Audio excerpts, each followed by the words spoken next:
మనం నిలబడి ఉన్నది లోవర్ మానేరు డ్యామ్ కట్ట. ఇది మనకి కనబడుతున్నది మానేరు డ్యామ్. మొత్తం నీళ్ళు లేక ఎండిపోయి పచ్చగా గడ్డి కనబడుతూ ఉంది. అటు పైన బ్రాజ్ చేస్తూ కనబడుతూ ఉంది. వాస్తవానికి ఇది ఇప్పటికే నింపాల్సి ఉంటే ప్రభుత్వం. ఇవాళ మనకి ఏదైతే గోదావరిలో లక్షలాది క్యూసెక్ల నీళ్లు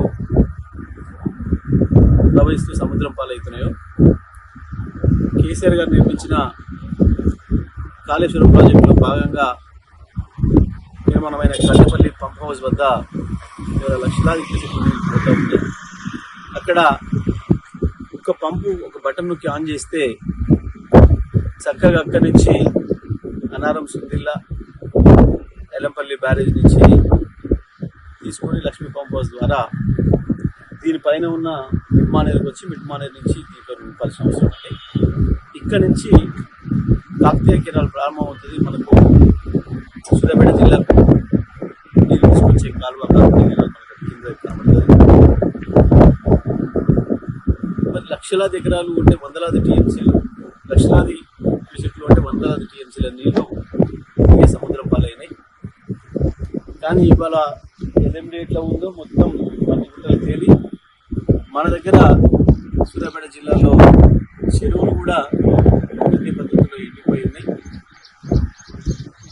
వాస్తవానికి ప్రభుత్వానికి ఏమాత్రం సోయినా రైతాంగం పట్ల ఏమో ఉన్నా ఈ వాటికి నిర్దేశం ఉంటే ఇక్కడి నుంచి బయలుదేరి వచ్చి మనకు హుజురాబాదు వరంగల్ మీదుగా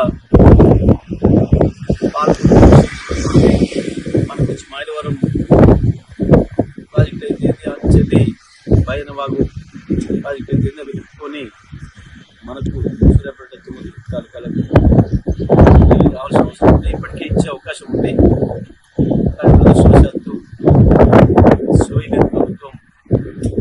ఇప్పటికి కూడా రైతుల వ్యవహరిస్తాము. కేవలం కేసీఆర్ గారి పైన గత బీఆర్ఎస్ ప్రభుత్వాన్ని బదనాం చేయాలన్న దిగుతూనో నిర్మాణమైన